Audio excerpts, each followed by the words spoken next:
चलिए आज बात करते हैं इंसानियत के सबसे बड़े, सबसे एम्बिशियस गोल्स में से एक के बारे में।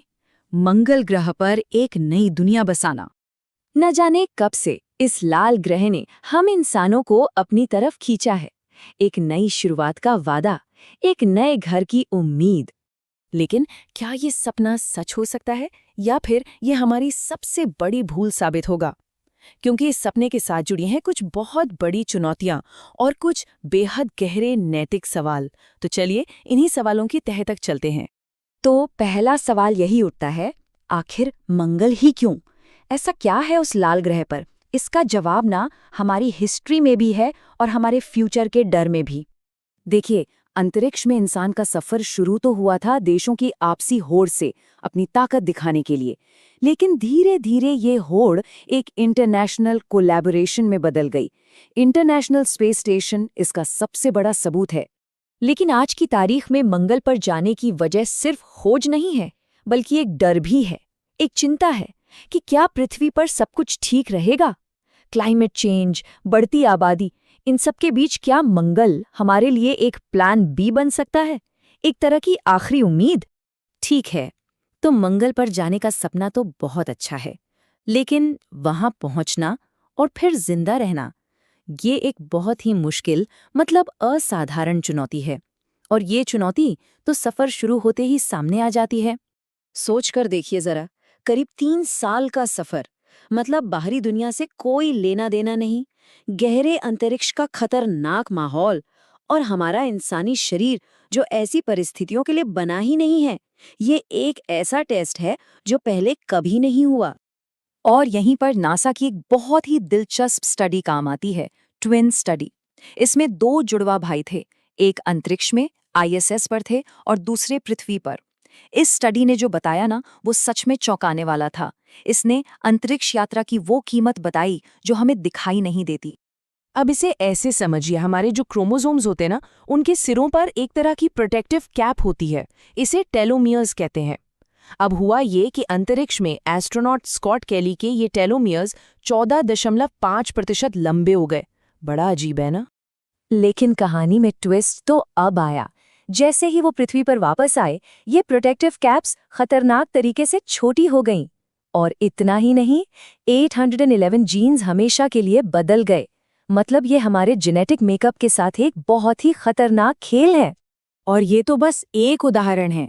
रेडिएशन से क्रोमोसोम डैमेज, आंखों की रोशनी में दिक्कतें, शरीर के अंदरूनी सिस्टम में बदलाव और हड्डियों और मांसपेशियों का लगातार कम होना, ये सब मामूली बातें नहीं हैं।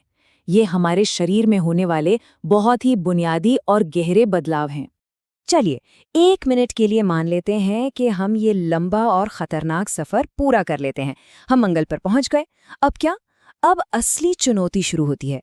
मंगल पर जिंदा रहने का मतलब है एक पूरी की पूरी अनजान दुनिया को रहने लायक बनाना। और ये काम आसान तो बिल्कुल नहीं है। सबसे पहली और सबसे बड़ी दिक्कत है हवा। मंगल का जो वायुमंडल है वो बहुत ही पतला है और उसमें 96% कार्बन डाइऑक्साइड है। मतलब हम वहां एक पल भी बिना स्पेस सूट के सांस नहीं ले सकते। तो इसका हल क्या है? जवाब मंगल पर ही छिपा है। एक कॉन्सेप्ट है जिसे कहते हैं ISRU, यानी इन सिटू रिसोर्स यूटिलाइजेशन। इसका सीधा सा मतलब है जो भी संसाधन मंगल पर मौजूद हैं, उन्हीं का इस्तेमाल करके जिंदा रहना। समझ लीजिए, दूसरे ग्रह पर जुगाड़ करना। और इस दिशा में एक कमाल का काम हो भी रहा है। नासा का एक छोटा सा इंस्ट्रूमेंट है मॉक्सी, जो परसिवरेंस रोवर के साथ मंगल पर है। ये एक छोटी सी फैक्ट्री की तरह है जो मंगल की कार्बन डाइऑक्साइड वाली हवा से हमारे लिए सांस लेने लायक ऑक्सीजन बना रहा है। और ये काम कर रहा है। और बात सिर्फ ऑक्सीजन की नहीं है। वैज्ञानिकों को लगता है कि मंगल की सतह के नीचे नमकीन पानी, यानी ब्राइन, मौजूद हो सकता है। अगर ये सच है तो ये हमारे लिए किसी जैकपॉट से कम नहीं होगा। इससे हमें पीने का पानी, सांस लेने के लिए ऑक्सीजन और वापस आने के लिए रॉकेट फ्यूल, सब कुछ मिल सकता है।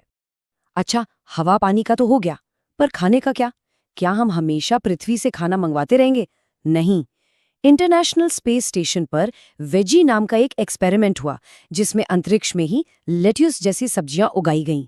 मतलब मंगल पर खेती करना भी मुमकिन है। तो टेक्नोलॉजी की मदद से शायद हम कैसे जाना है और कैसे रहना है का जवाब ढूंढ लें। लेकिन फिर एक सबसे बड़ा और सबसे मुश्किल सवाल सामने आता है, क्या हमें ऐसा करना भी चाहिए?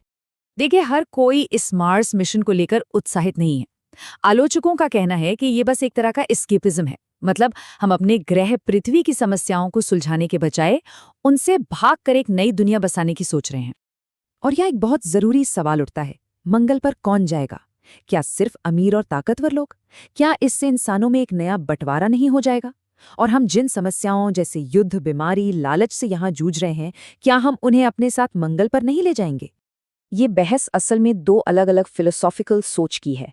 एक सोच ये कहती है कि ये पूरा ब्रह्मांड इंसानों के इस्तेमाल के लिए ही बना है। वहीं दूसरी सोच, जैसे बौद्ध धर्म में, ये मानती है कि सब कुछ एक दूसरे से जुड़ा है और किसी एक हिस्से को नुकसान पहुंचाना मतलब पूरे सिस्टम को नुकसान पहुंचाना है। तो हम क्या हैं, इस ब्रह्मांड के मालिक या इसके रखवाले?